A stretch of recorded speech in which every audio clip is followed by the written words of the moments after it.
لانے کے لیے تیار تھا، انا دورائی ایمان لانے کے لیے تیار تھا، دی ہیرو آف تامل ناڈو۔ آپ سن کر حیران ہوں گے، رکا کس بات پر کہ آخری جھگڑا یہ ہو گیا کہ سنی بنوں کہ شیعہ بنوں۔ یہ ہے وہ چیز۔ انا دورائی کے بارے میں مجھے بتایا گیا جب میں گیا مدراس کہ میلاد کی کوئی محفل کہیں ہو رہی ہے وہ نہیں چھوڑتا تھا، اتنی محبت تھی اسے حضور کے ساتھ۔ اور انا دورائی کا تامل ناڈو میں وہی مقام ہے جو پورے ہندوستان میں گاندھی جی کا ہے۔ بہرحال ہماری غفلتیں ہیں، ہماری کوتاہیاں ہیں، ان کے نتائج ہم بھگت رہے ہیں۔ ہمارے شہنشاہوں نے ارب روپیہ اپنی بیوی کے لیے ایک مقبرہ تیار کرنے پہ لگایا ہے۔ ٹھیک ہے، دنیا کا 8واں 7واں عجوبہ تو تیار کر گیا، یہی روپیہ کہیں اگر اسلام کی تبلیغ میں لگا ہوتا، آپ سوچئے بر صغیر کا نقشہ کیا ہوتا۔ یہ کیا ہے انہوں نے۔ بہرحال یہ تو تازہ خواہی داشتن گرداغ ہائے سینہ را، گاہے گاہے باز خواہی قصہ پاری نہ را۔ یہ بات اس قبیل کی ہے۔ اس وقت اصل موضوع کی طرف آئی ہے۔ توحید کی ایک کرولری، انقلابی کرولری کیا ہے؟ انسانی مساوات۔ توحید کی دوسری کرولری انسانی حاکمیت کی نفی۔ انسان حاکم کہاں ہو سکتا ہے؟ سب محکوم ہے، حاکم اس میں بھی پھر ایکویلٹی آ گئی دوبارہ۔ تمیز بندہ و آقا فساد آدمیت ہے۔ کہاں کا حاکم، کہاں کا محکوم؟ کونوا عباد اللہ اخوانا، سب اللہ کے بندے بن جاؤ اور آپس میں بھائی بھائی بن جاؤ۔ حاکمیت خدا بند، غیر اللہ کی حاکمیت شرک ہے، بغاوت ہے، فتنہ ہے، فساد۔ نمبر 3، ملکیت مطلقہ صرف اللہ کے لیے۔ کوئی کسی شے کا مالک مطلق نہیں ہے کہ جو چاہوں کروں میری شے۔ سمجھیے اس بات کو۔ جیسے حاکم مطلق اللہ، ویسے مجازن ہم کہہ دیتے ہیں فلاں شہر کا حاکم تھا، فلاں ملک کا حاکم تھا، یہ مجازی استعمال ہے۔ حقیقتاً حاکم صرف اللہ۔ اسی طرح مجازن کہہ دیتا ہوں میں کہ یہ میں اس کا مالک ہوں، ملکیت حقیقی صرف اللہ کی۔ للہ ما فی السماوات و ما فی الارض، آسمان اور زمین میں جو کچھ ہے اللہ کا ہے، تو کون سی چیز رہ گئی جو میری ہوئی ہے؟ عجیب بات ہے، میں خود اس کا ہوں۔ میرا ہاتھ میرا نہیں کہ جو چاہوں اس سے کر گزروں، میری زبان میری نہیں کہ جو کچھ چاہوں اس سے کہہ دوں، میری آنکھیں میری نہیں ہے کہ جدھر چاہوں ان کو گھماتا پھراتا رہوں۔ ایک مرتبہ اگر اچانک نگاہ پڑ جائے نامحرم پر تو معاف ہوگی، دوسری مرتبہ گئی معافی نہیں ہے۔ حضور نے فرمایا، حضرت علی سے فرمایا کہ علی پہلی نگاہ جو پڑ جائے جس پہ ارادے کو دخل نہیں ہوتا، صرف وہ ہے کہ جو معاف ہے۔ اب دوسری مرتبہ نگاہ جائے گی تو ارادے سے گئی۔ یہ اس آنکھ کا ناجائز استعمال ہے، تمہاری نہیں ہے، یہ اللہ کی امانت ہے۔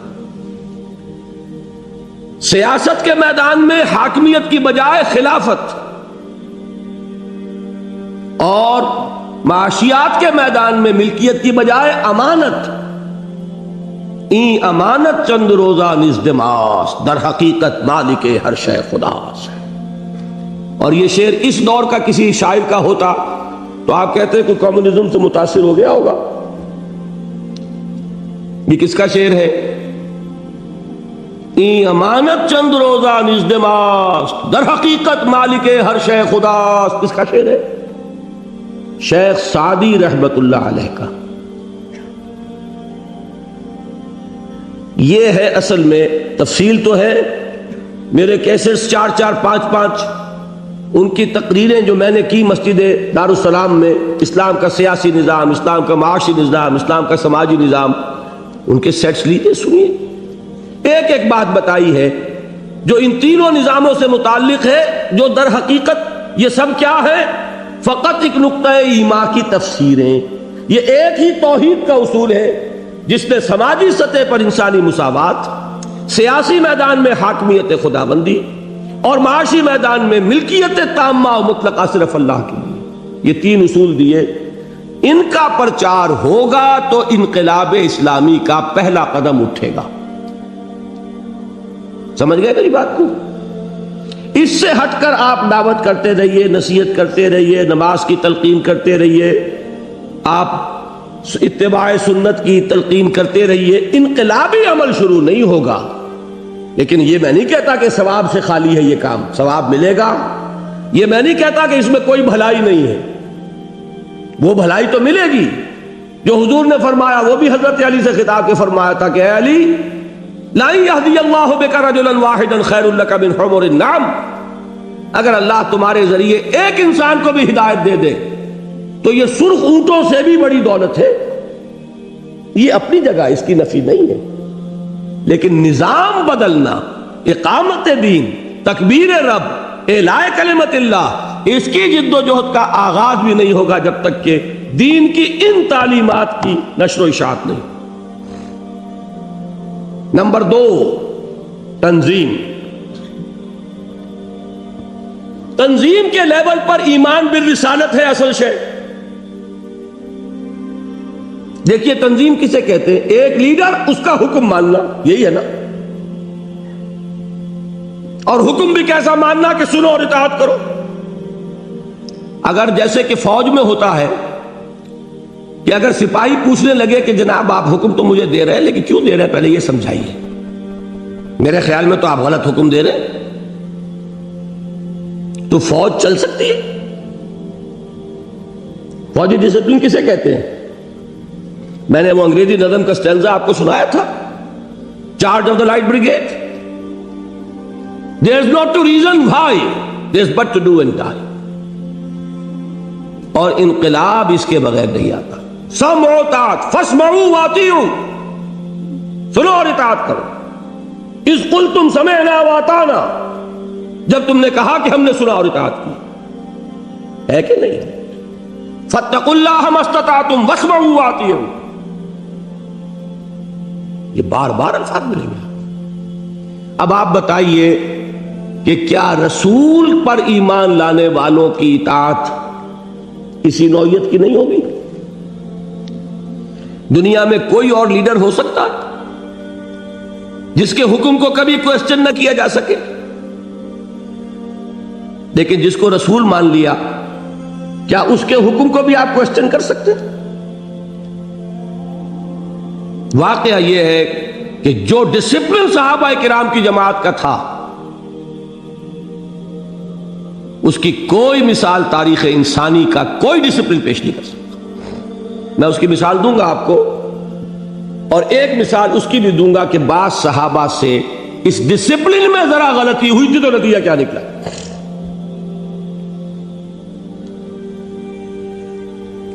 لیکن یہ جان لیجئے کہ رسول ماننے کے بعد تو اب آپ چوں کر سکتے ہی نہیں نا۔ ما کان لمؤمن ولا مؤمنۃ اذا قضى اللہ ورسولہ امرا ان یکون لهم الخیرۃ من امرہم، کسی مومن مرد اور مومن عورت کے لیے یہ ممکن ہی نہیں ہے کہ جب اللہ اور اس کے رسول کی طرف سے کسی بات کا فیصلہ ہو جائے تو پھر وہ یہ سوچے کہ ہمیں بھی کوئی اختیار ہے کہ نہیں، ہے کہ نہیں؟ لیکن اس میں ایک بات سمجھ لیجئے، آئندہ کے لیے میں نے آپ کو بتایا حضور نے انقلاب برپا کیا عرب میں، عالمی انقلاب کی ذمہ داری کس کے حوالے کی؟ امت کے۔ خلافت راشدہ میں صحابہ نے اس کو پورا کیا۔ عالمی سطح تک پہنچنے سے پہلے ایک یہودی سازش نے انٹرنل سیبوٹاج کر دیا، بعد قدم رک گئے، اس کے بعد سے پسپائی شروع ہو گئی، لیکن ہو کر رہے گا، ہو نہیں سکتا کہ محمد الرسول اللہ صلی اللہ علیہ وسلم کی بعثت ہو عالمی اور دین کا عالمی غلبہ نہ ہو، یہ ممکن نہیں ہے، ہو کر رہے گا۔ اچھا اب جو کریں گے کیا کوئی رسول ہوگا؟ چلیے اہل تشیع کے لیے تو پھر بھی کچھ ہے ذہن میں کہ کوئی امام معصوم ہوگا، ہم تو اس کے بھی قائل نہیں، ہم نہ امامت معصومہ کے پہلے قائل نہ آئندہ قائل، ہم حضرت ابو بکر کو امام معصوم نہیں سمجھتے، یا سمجھتے ہو؟ تو اب آپ بتائیے پھر کیا ہوگا؟ اس کے لیے محمد الرسول اللہ صلی اللہ علیہ وسلم نے اپنی سنت چھوڑی، سنت بیعت۔ بیعت صرف نبی کی نہیں ہوتی، بیعت تو کسی کی بھی ہو سکتی، بیعت عقبہ اولا، بیعت عقبہ ثانیہ، بیعت رضوان، بیعت جہاد، نحن الذین بایعوا محمدا علی الجہاد ما بقینا ابدا۔ 1400 افراد سے بیعت لے رہے ہیں حدیبیہ کے موقع پر، حالانکہ وہ 1400 افراد تو مرنے مارنے پر تلے ہوئے، انہیں تو وہ صلح پسند نہیں آ رہی، تو بیعت کی کیا ضرورت تھی؟ بیعت علی الموت، بیعت علی اللہ نفر، صرف اس لیے کہ آئندہ والوں کے لیے ایک رہنمائی ہو جائے کہ جب بھی کبھی اقامت دین کے لیے جماعت قائم ہوگی وہ بیعت کی بنیاد پر ہوگی۔ البتہ ایک فرق کے ساتھ، رسول کی بیعت تھی مطلق، جو حکم دیں گے مانیں گے، رسول کے بعد جس کی بھی بیعت ہوگی وہ مقید ہوگی، معروف میں جو حکم دے، کتاب و سنت کے خلاف حکم دیں گے تو نہیں مانیں گے۔ مطلق وہ اس لیے تھی کہ وہ خود ہی تو ہے معیار حق، وہی تو بتائیں گے تو معلوم ہوگا کہ یہ جائز ہے، وہی بتائیں گے تو معلوم ہوگا یہ ناجائز ہے۔ لہذا ان کی اطاعت جو تھی صلی اللہ علیہ وسلم وہ اس میں انکنڈیشنل تھی، نو کنڈیشنز نو لمیٹیشنز۔ لیکن اب جس کی بھی ہوگی کنڈیشنل ہوگی، لمیٹڈ ہوگی، اس کو کہتے ہیں سمع و طاعت فی المعروف۔ صرف میں نے ایک اصول واضح کر دیا، اب آگے چلیے تیسری چیز، تربیت۔ اس میں نوٹ کیجئے کہ تربیت محمدی صلی اللہ علیہ وسلم اس کا اصل تعلق ہے ایمان بالآخرہ سے۔ جتنا یقین آخرت کا ہوگا اتنا عمل درست ہوگا، یہ میں بیان کر چکا ہوں کہ نہیں؟ علمی نظری اعتبار سے اصل ایمان ایمان باللہ، قانونی اعتبار سے اصل ایمان ایمان بالرسالت، اور عملی اور اخلاقی اعتبار سے اصل ایمان ایمان بالآخرہ، یقین آخرت۔ اور نمبر 2، یہ تربیت ہے اصل میں، جس کے لیے نماز ہے، جس کے لیے روزہ ہے، جس کے لیے قیام اللیل ہے، جس کے لیے راتوں کو کھڑے رہ کر قرآن کو اپنے اندر اتارنا ہے۔ یا ایھا المزمل قم اللیل الا قلیلا نصفہ او انقص منہ قلیلا او زد علیہ ورتل القرآن ترتیلا۔ اور آخر میں کیا فرمایا؟ ان ربک یعلم انک تقوم ادنی من ثلثی اللیل ونصفہ وثلثہ وطائفۃ من الذین معک۔ یہاں آئی وہ چیز، اس لیے کہ اسلامی انقلاب کے لیے اسلامی سیرت درکار ہوگی۔ اگر یہ نہیں ہے تو فساد برپا کیا جا سکتا ہے، اسلام کو قائم نہیں کیا جا سکتا۔ کسی کی ٹانگ گھسیٹی جا سکتی ہے، ہم نے 2 دفعہ گھسیٹی پاکستان میں، ایوب خان کی گھسیٹی کہ نہیں گھسیٹی؟ لیکن اس کی گھسیٹی تو نتیجہ کیا نکلا؟ شامت اعمال ما صورت بھٹو گرفت، ہوا کہ نہیں؟ پھر بھٹو کی گھسیٹی تو اب ماشاء اللہ آ گیا۔ یہ کیوں؟ اس لیے کہ طریقہ محمد کا نہیں ہے صلی اللہ علیہ وسلم۔ جلوس نکل رہے ہیں نظام مصطفیٰ کے اور نمازیں غائب ہو رہی ہیں، عصر کی بھی مغرب کی بھی، جلسے ہو رہے ہیں، لیڈر لوگ اٹھ کر داعش پر سے جا کے اپنی نماز پڑھ کے آ گئے ہیں، یہ خیال نہیں کہ یہ جو 20,000 آدمی سامنے بیٹھا ہوا ہے نماز اس پر بھی فرض ہے کہ نہیں؟ نماز جیسے ستون کو گرا کر دین کو قائم کیا جائے. الصلاۃ عماد الدین. اور گھیراؤ ہو رہا ہے اور جلاؤ ہو رہا ہے اور کاریں جلائی جا رہی ہے اور شیشے توڑے جا رہے ہیں اور اسٹریٹ لائٹس توڑی جا رہی ہیں. یہ طریقے تو کمیونسٹوں کے ہیں بھائی. اس سے انقلاب محمدی آ جائے گا. بے گناہ بسیں جلائی جا رہی، کوئی گناہ ہے ان کا؟ مسافروں کو تکلیف پہنچائی جا رہی، وہ آپ کو کوس رہے ہوں گے دل میں یا دعائیں دے رہے ہوں گے؟ جنہیں بنس روڈ پہ اتار کے کھڑا کر دیا، پتہ نہیں کتنی مشکل سے بس میں جگہ لی ہوگی انہوں نے. کتنے لوگ تو الٹی جانب سفر کرتے تب کہیں جا کر ٹاور سے بیٹھتے بیچارے، اور ان کو اتار کے اور بس کو آگ لگا دی. بچے گھروں میں بیٹھے ہوئے منتظر ہوں گے، ادھر وہ گالیاں دے رہے ہوں گے، ادھر وہ جو کھڑے ہیں یہاں پر جنہیں اب کوئی امکان نظر نہیں آتا کہ کوئی سواری مل جائے. یہ طریقے نہیں ہیں انقلاب محمدی کے. یہ ہم نے دوسروں سے مستعار لیے. ہم نے سمجھا کہ ان کو کامیابی اس سے ہو گئی، شاید ہم بھی یہی ہتھ کنڈے استعمال کریں تو کامیابی ہو جائے. جان لیجئے اگر تو کام وہ کرنا ہے جو کیا تھا محمد الرسول اللہ صلی اللہ علیہ وسلم نے، تو طریقہ بھی وہی اختیار کرنا ہوگا جو اختیار فرمایا تھا محمد الرسول اللہ صلی اللہ علیہ وسلم. تربیت، اقبال کہتا ہے نا کہ خام ہے جب تک تو ہے مٹی کا ہی کمبار تو، پختہ ہو جائے تو ہے شمشیر بے زنہار تو. پختہ ہو نا، اس پختگی میں وہ ہے عبادات بھی ہے، روزہ بھی ہے، نماز بھی ہے، تلاوت بھی ہے، تہجد بھی ہے، جس کا کہ یوں سمجھئے کہ اس کی ریپرزنٹیشن جو ہے وہ کیا ہے؟ دشمنوں کے جاسوسوں نے خلافت راشدہ کے دوران جو اسلامی لشکر تھا اس کے بارے میں جو رپورٹ دی وہ کیا تھی؟ ہم فرسان بالنہار و رہبان باللیل. یہ لوگ عجیب ہیں، دن میں یہ شہسوار ہوتے ہیں، گھوڑوں کی پیٹھوں پر سوار، تلواریں اور نیزے لیے ہوئے اور اللہ اکبر کرتے ہوئے، اور راتوں کو یہ راہب نظر آتے ہیں مصلوں پر کھڑے ہو کر اور سجدے میں روتے ہوئے. یہ نقشہ اگر اتنا نہیں تو اس کا ایک عکس 100واں حصہ تو پیدا کرو گے تو کہیں جا کر انقلاب محمدی کے لیے تمہید ہوگی. اور یہ میں عرض کر دوں، اس کو ناممکن نہ سمجھیے. پچھلی صدی آ چکے ذکر آ گیا تھا، کل 100 کتنے سال ہوئے؟ 1830 میں شہادت ہوئی بالا کوٹ کی. 155 برس،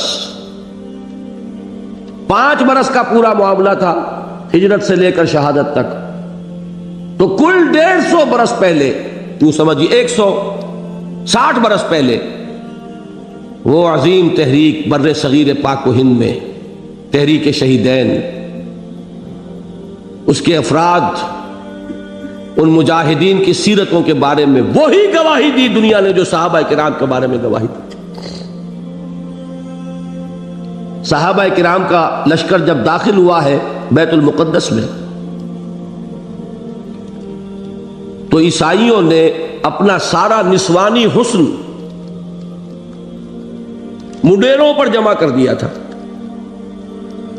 کہ مسلمان گزرے، ہماری تلواریں اور ہمارے تیر تو ان کو مغلوب نہیں کر سکے، شاید کہ یہ نگاہوں کے تیر انہیں گھائل کر دیں.